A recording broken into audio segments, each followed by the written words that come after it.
Lesson 1. I go to London. It is a beautiful summer day and I am travelling on a train. There are two ladies sitting opposite me. I don't know them, but from their conversation, I know they are foreigners. I don't understand much of what they are saying, but I know they speak English. I also want to speak English, but I am a beginner. I don't know many words. However, this is an opportunity for me to speak English. I decide to try to speak to the ladies.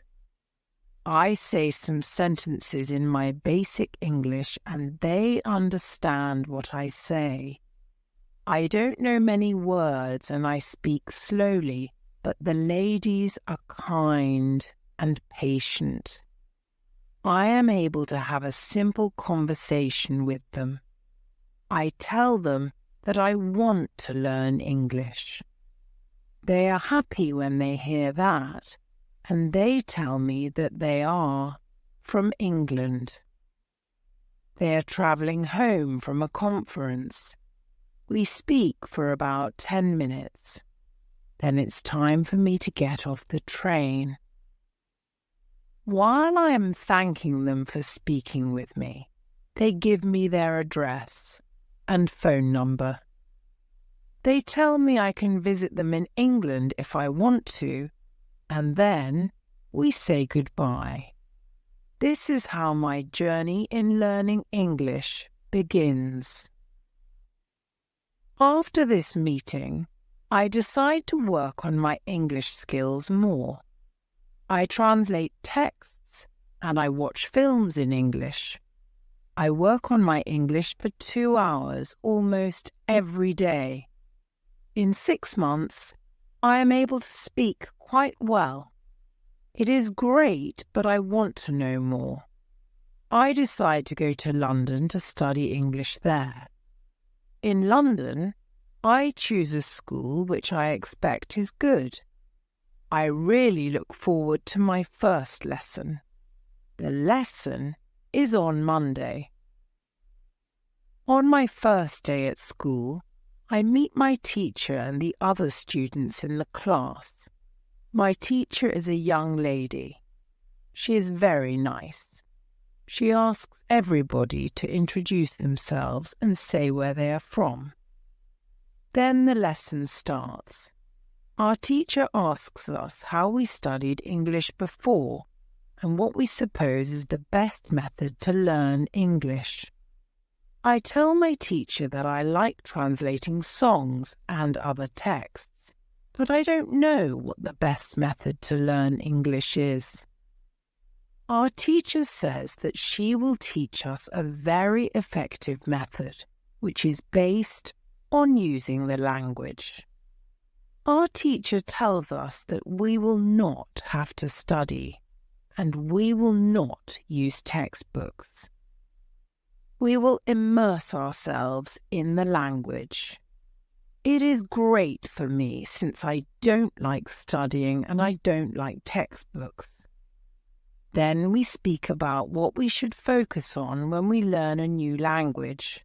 Our teacher tells us we need languages for communication. Languages help us say ideas and understand ideas. So when you learn a new language, the best way to learn is to use it for exchanging ideas. This is what we will do in our course. Most of the time we will speak. You spoke a lot when you learnt your native language as a child, and you should speak a lot when you learn English as an adult. Unfortunately, many students spend a lot of time on memorizing new words or learning grammar rules. They don't use English for speaking. They study about the language, but they don't use it very much.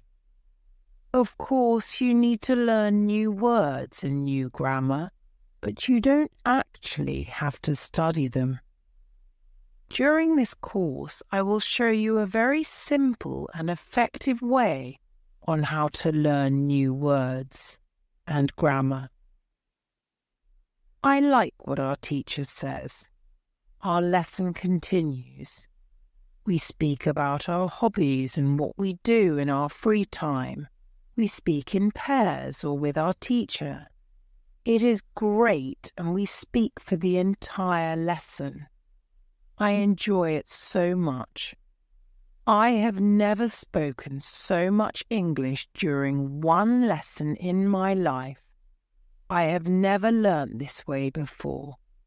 I am happy and I look forward to the next lesson. Lesson 2. How to learn words. I go to school on Tuesday again. One of the students asks a question that is interesting for me. She asks, "What is the best way to learn new words?" Our teacher says, "There are many things you can do to learn new words. I will tell you what is statistically the most effective way for learning new words. It is reading. When people read when they learn a new language, they learn twice as fast as people who don't read. It is good to read for at least 30 minutes every day." I want to show you what you should do if you want to get the maximum gains from reading. First, it is very important that the book or text which you read is interesting for you. It is important that you enjoy reading. The book can be a nice story, or it can have some useful information for your job or your hobby. Don't read a text that isn't interesting for you. It is also good to read a text in which you know most of the words. When you don't know many words, you can get frustrated. You always want to enjoy everything you do while using English. It is good to choose a text which is interesting and also suitable for your level. When you read the text and you see a word that you don't understand, you get a dictionary and you look up the word. Then you continue reading. You don't have to write the word anywhere. You don't have to make a list of new words. You don't have to try to remember the word. You only focus on understanding the text. When it is clear to you what the word means, you continue reading. Any time there is a new word for you, you do the same. Reading also has another great advantage. When you read, you learn new words and you also learn how every word is connected to other words in the sentence. Then you can see how to link the words correctly. This way of learning new words is very effective. Give it a try and you will see how fast you can learn new words. Then we continue with the lesson. We speak about the situation in England and about the best jobs for students.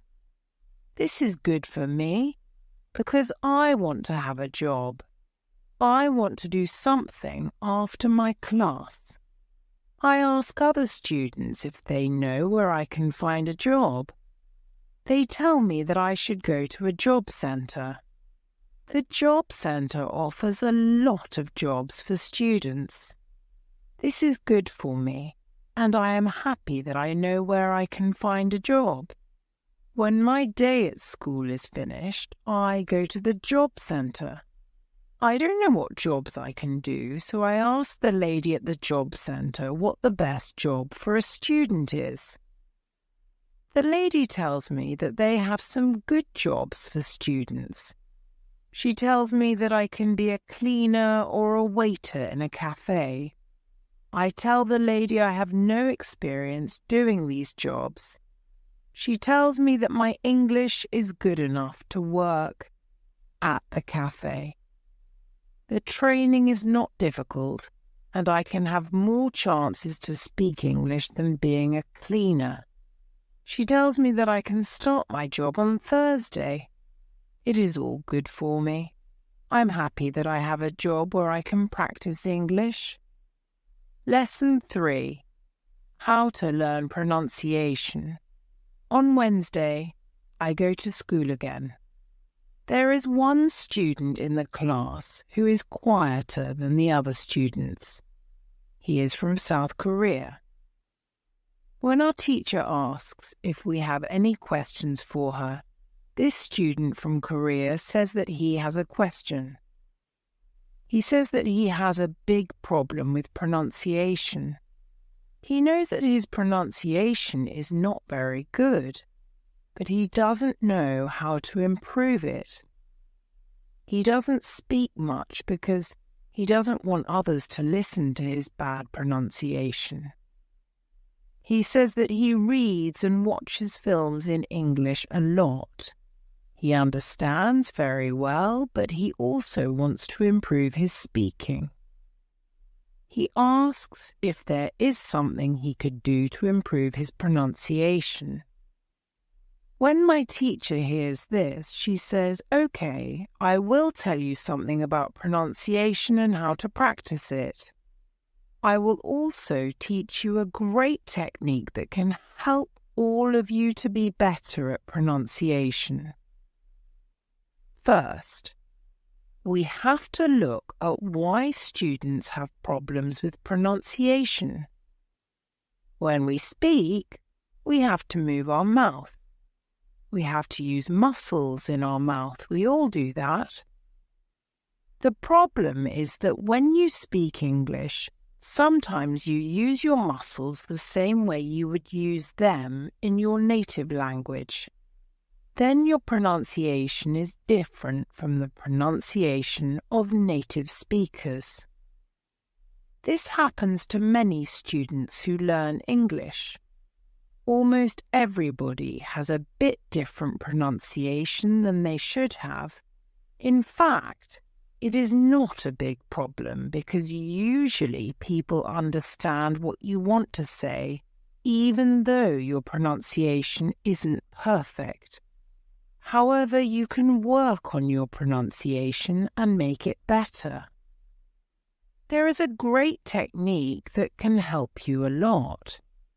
The name of this technique is shadowing. The technique is very simple. When you do shadowing, you simply copy the sound that you hear immediately after hearing it. When children learn their first language, they learn it by copying. They copy after their parents again and again until their pronunciation is perfect. You can learn English pronunciation in the same way. This is what you can do. Take some video or audio recording that is not very fast and that you understand very well. You listen and you copy what you hear when you hear it. That is all. Then, our teacher goes to www.youtube.com and she searches for the shadowing technique. She finds a good video where the shadowing technique is well demonstrated. We watch the video. Then we all try to do shadowing for about 3 minutes. Then our teacher tells us, shadowing is also good when you are preparing for a presentation you have to give in English and you want to have your pronunciation as close as possible to the pronunciation of native speakers. Before the presentation, you can go to some place where you are alone and you can do shadowing for about 10 minutes. You will see how much it will help you to have better pronunciation during the presentation. This is very interesting for me. I haven't heard about this technique before. When the lesson finishes, I go to the school reception. I ask the lady if there are any sport activities at school. I would like to play some sport in England. The lady at the reception says, "Yes, we have a table tennis team and a football team. The football team has training today at 5 o'clock. I am very happy because sport is very important in my life. I go to the training of the football team. I meet a lot of players from different countries. The players are from Brazil, Japan, Russia, Spain, Argentina, and Italy. I like the training. I am very happy that my time in England starts well. I have a great teacher. I also have some new friends from my football team. Also, tomorrow I am starting my job." Lesson 4. How to practice speaking. On Thursday, I go to school again. We have a new student in our class. Her name is Monica and she is from Italy. At the beginning of the lesson, my teacher asks her how her life is. My teacher knows Monica from 1 year ago when she attended her class. That one was a class for beginners and it was only for 2 weeks during summer holiday. When Monica speaks, her English is beautiful. Her pronunciation is very good and she is very fluent. My teacher is very happy and she asks Monica, "Where did you learn English so well? You speak very fluently. What school did you go to?" Monica replies, "I didn't go to school. I learned English at home. I used the advice and techniques that you taught us last summer. I did a lot of reading, shadowing, and thinking aloud. I try to think more in English than in Italian. This is how I improved my English. The 2 weeks I spent last summer at your class helped me a lot. You showed me the way. I knew exactly how to work on my English every day. That's why I wanted to go to your class again, because 1 year ago I was a beginner and now I can speak English. I want to learn from you again." My teacher is very happy when she hears these words. She thanks Monica for sharing her experience. It is all very interesting for me. I already know about the importance of reading. I also know the shadowing technique. But Monica also mentions thinking aloud. I don't know what it is. So I ask our teacher, "What is thinking aloud?" Our teacher says, "It is a very simple and powerful technique. But you have to have a strong motivation to learn English if you want to benefit from this technique. It is also good to know that for some people this technique is a little bit crazy. However, when you start to think aloud, your English can improve very fast." I say, "I have a strong motivation. I don't care if the technique is crazy. If it helps, I want to learn it. Can you teach us this technique?" "Okay, it is actually very simple. You usually think in your native language all day, every day. It is normal. Now, you can start to think in English instead of your native language. And when you start thinking in English, then you can think aloud. It means that you actually say aloud what you think. It is all. I say, "It looks very simple. You said that it is a powerful technique. Why is it powerful?" Our teacher says, "Maybe you can ask Monica. She has used this technique for a year. Maybe she can tell us what she has found out about this technique." Then our teacher asks Monica if she is willing to speak about her experience with thinking aloud. It is no problem for Monica. She says, "When I started with this technique, it wasn't easy. I started with very simple sentences. For example, I can speak English. It is good that I can speak English. I want to be better. I need to practice every day. I don't know many words, but I can use these words well. I can express my ideas with these words. I can do this. This is great." The sentences were really simple. I realized that sentences that I thought in Italian were long and complicated. I wasn't able to say in English exactly what I was saying in Italian. I had to find a simpler form. To think in simple English was the hardest part. But after some time, I got used to it. Then it was normal for me to think in English. Then something interesting happened.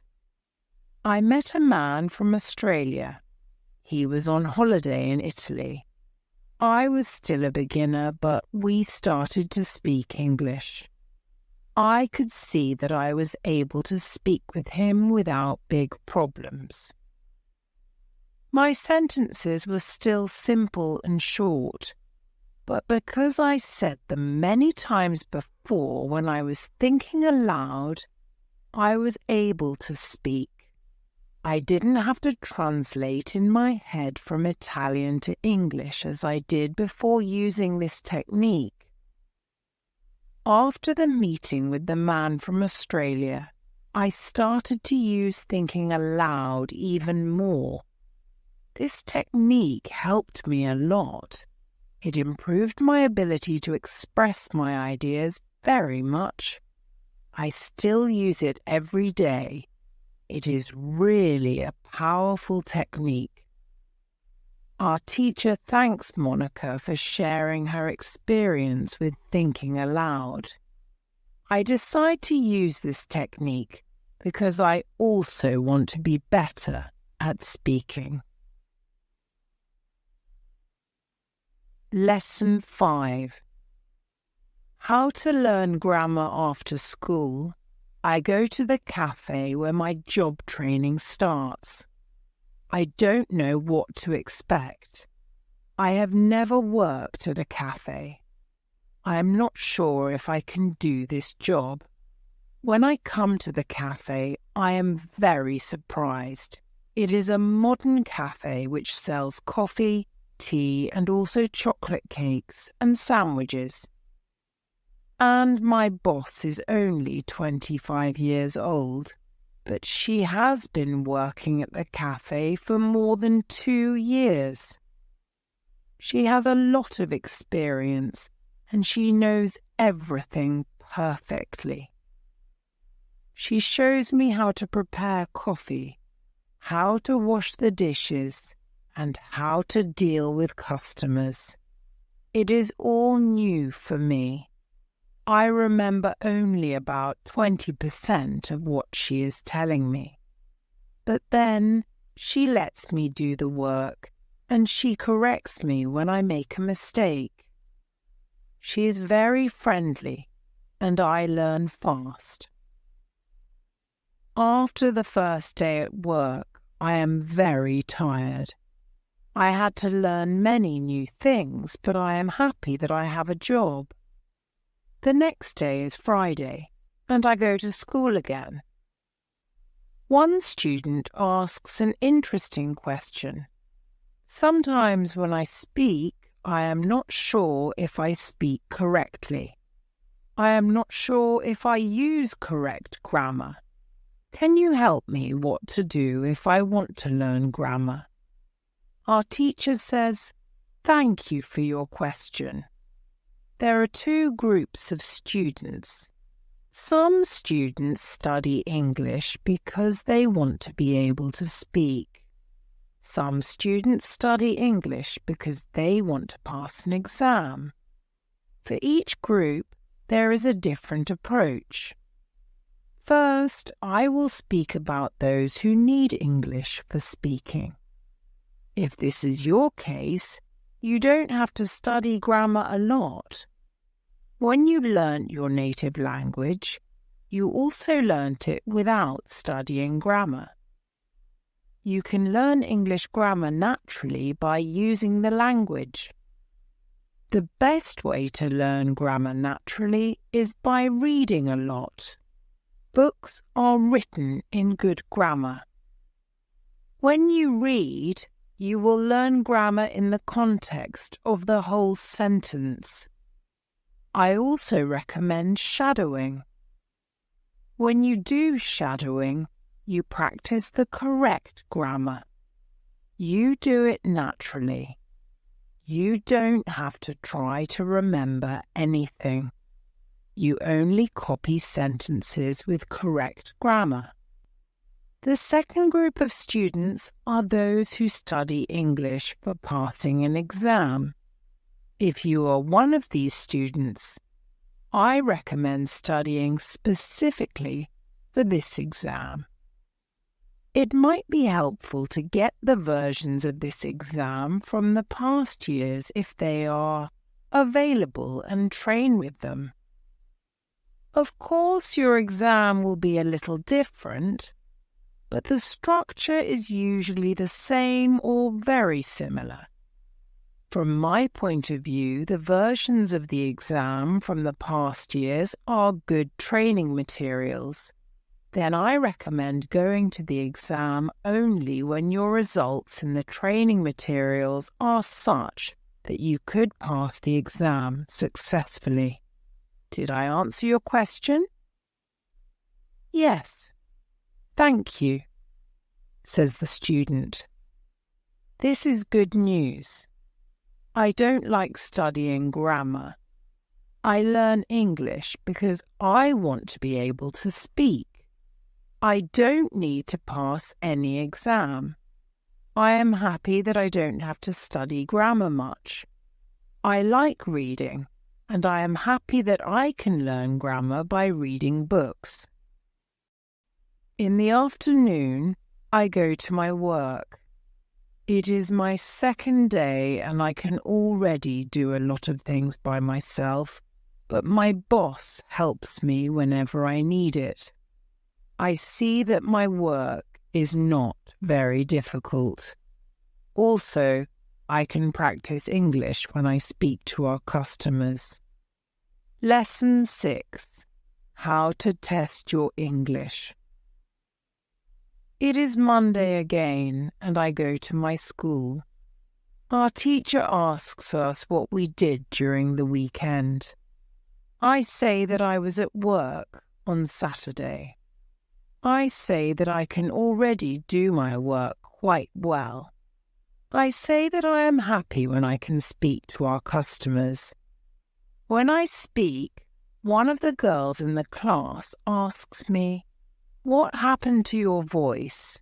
You sound very different from what we heard last week.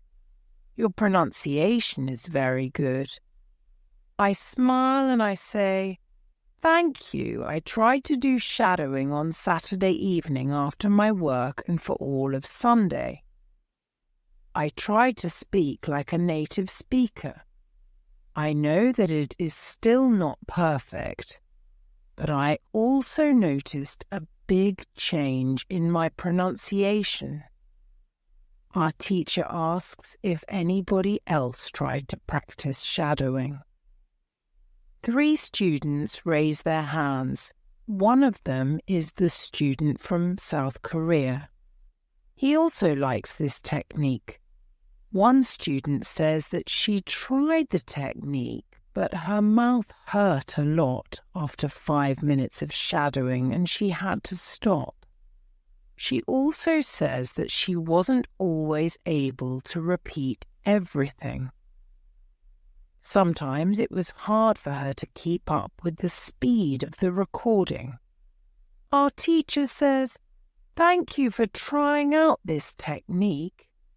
If you do shadowing for the first time and your mouth hurts after 5 minutes, it means that you are doing it correctly. Your muscles need to be trained to this new way of speaking. It is like going to the gym for the first time.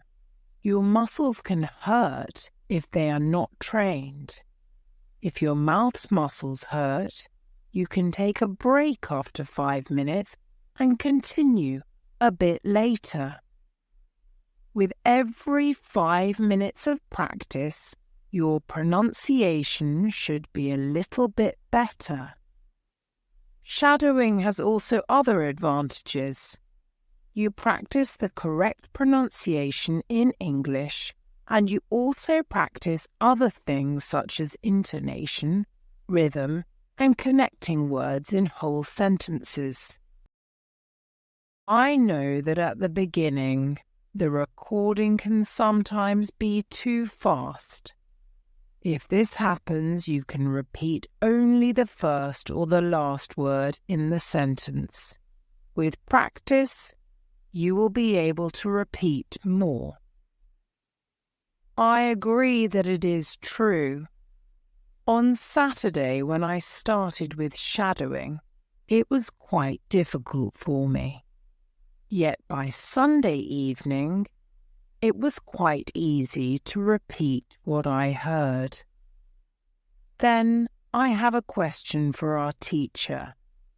I tell her that I looked at www.grammarinlevels.com.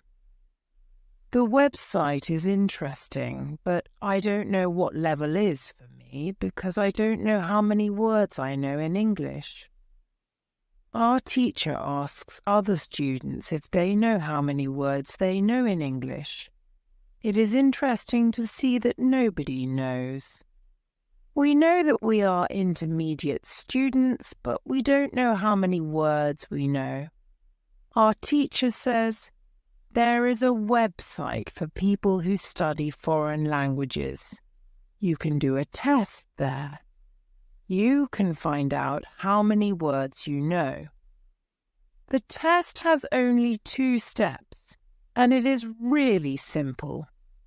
You can do the test every month, and you can see how much you improved during that month. If you want, you can now take out your smartphones, and you can go to that website and do the test." I want to know how many words I know. I do the test immediately. I see that I know 2,100 words in English. Most of the students know between 2,000 and 2,200 words. Only Monica and the boy from South Korea know 2,500 words. Our teacher says, so you can see that when you go to www.grammarinlevels.com, you should already know grammar from level 1 and level 2. You can start using grammar from level 3 because level 3 is for students who know between 2,000 and 3,000 words. Lesson 7. How to handle mistakes. On Tuesday, I go to school again. One student asks our teacher an interesting question. She says, I would like to practice speaking with people around me, but I'm afraid of making mistakes. I don't want to look stupid. Can you help me? Our teacher says, making mistakes is a very interesting topic. There are a lot of opinions on it. I want to show you what I believe is the best approach.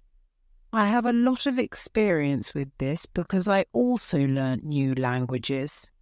I still continue doing it. For example, now I am learning Spanish. When I speak Spanish, I don't care if I make mistakes or not. The reason why I don't care about mistakes is simple. When I learnt my native language, I didn't care about making mistakes either. So why should I care now? My main goal when I use any language is to express my ideas. That is all. I know that when I read a lot, speak, and do shadowing, my Spanish will be better and better. I know that this can sound incredibly simple, but it is my opinion. This is what I have found after many years of both teaching and learning languages. It works very well for me and many of my students. When I speak, I only concentrate on speaking. At the moment, I know 1,500 words in Spanish. It is the level of a 2-year-old child. 2-year-old children make a lot of mistakes when they speak, but they don't care about their mistakes. They continue using their native language, and when they are 3 years old, they make very few mistakes, and when they are 4 years old, they already speak very well with hardly making any mistakes. You should have the same attitude. Now, most of you know about 2,000 words, so it is absolutely okay to make mistakes time to time. When you continue using English, there will be fewer and fewer mistakes in your speaking. It is not possible to get better without making mistakes. When you practice English, it is okay not to be perfect. Perfection comes with practice. Anybody who started to learn English started from the beginning, from the same level, which is level 0. Learning languages is like learning to play a musical instrument. It needs to be trained. When you start your training, it is not perfect at first, and you make mistakes. It is normal. Take it as a necessary part of your learning process. If you didn't go through this period of making mistakes, you could not get to higher levels. By continuing to do what you want to learn, the mistakes are gradually being eliminated. If you want to make fewer and fewer mistakes, do a lot of reading and shadowing. When you read, you can read aloud. It can also help you make fewer mistakes. In real conversations, care only about exchanging ideas. Don't care about making mistakes. When you speak, you practice changing your thoughts into words. You don't learn grammar or words. You have other activities for that. Don't worry.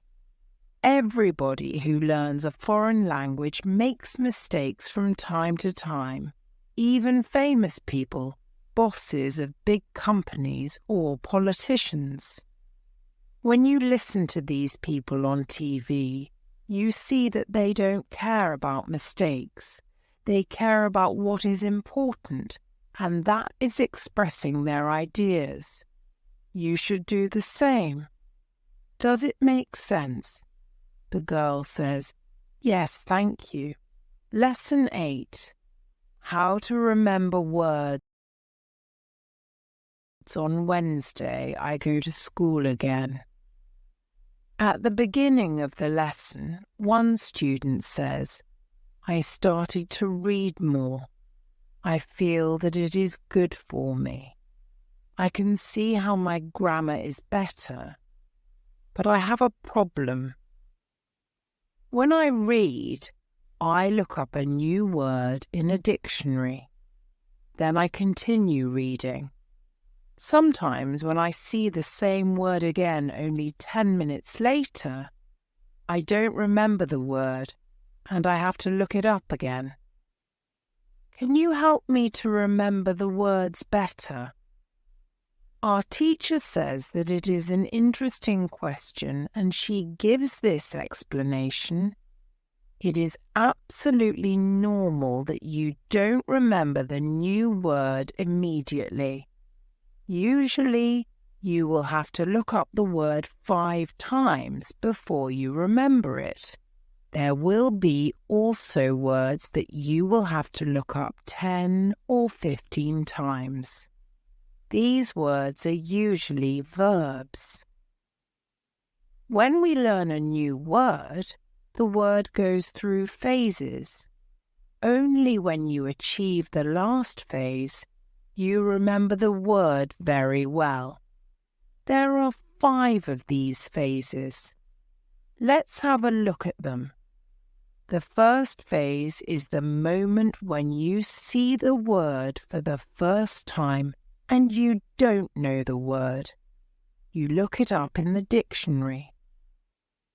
The second phase is the moment when you see the word that you have already looked up in the dictionary or heard or saw it in the past. You know that you saw this word before, but you still don't remember its meaning. You look up the word again. The third phase is the moment when you see the word again and you feel what it could mean, but you are not sure. For example, you know that the word is some kind of object or some animal or a verb. The fourth phase is the moment when you already know what the word means when you see it, but you are not able to recall the word when you want to say it. When this phase happens, the word is in your passive vocabulary. The fifth phase is the moment when you are able to use the word when you speak. Now you can see there are 5 phases altogether. Do you understand now why it is not possible to remember a new word when you see it for the first time? You would have to jump across all the phases with the first encounter with the word. You have to see or hear every word several times and let it go through all the phases until you get to phase number 5. You can be happy not only when you learn a new word perfectly, but also when you get from one phase to the other. When it happens, you are closer to the final goal, and it is to use the word without problems in everyday communication. All of this is interesting to me. I didn't know about these phases, but it is all logical. It also happened to me that I looked up a new word in the dictionary, but 2 minutes later, I didn't know what the word was, and I had to look it up again. I felt stupid that I didn't remember the word. Now, I know that it is absolutely okay not to remember the word forever when I see it for the first time. I need several encounters with the word before I can use the word well. After school, I go to my football training. Our coach tells us that there will be a match on Saturday. The school team will play against another school team from Cambridge. Our coach tells me to come and play for the school team. I am very happy and I am looking forward to the Saturday match.